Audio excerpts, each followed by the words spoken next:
পরাশর মুনির মতো মহর্ষিরা সকলেই তাকে পরম পুরুষোত্তম ভগবান বলে স্বীকার করেছেন। এখানে শ্রীকৃষ্ণ অর্জুনকে তার বিভূতি ও কার্যকলাপ সম্বন্ধে আরও গূঢ়তম জ্ঞান প্রদান করেছেন।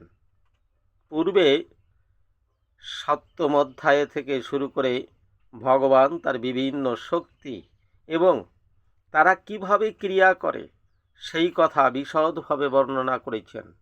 এখন এখানে এই অধ্যায়ে তিনি তার বিশেষ বিভূতির কথা অর্জন করে অর্জুনকে শোনাচ্ছেন।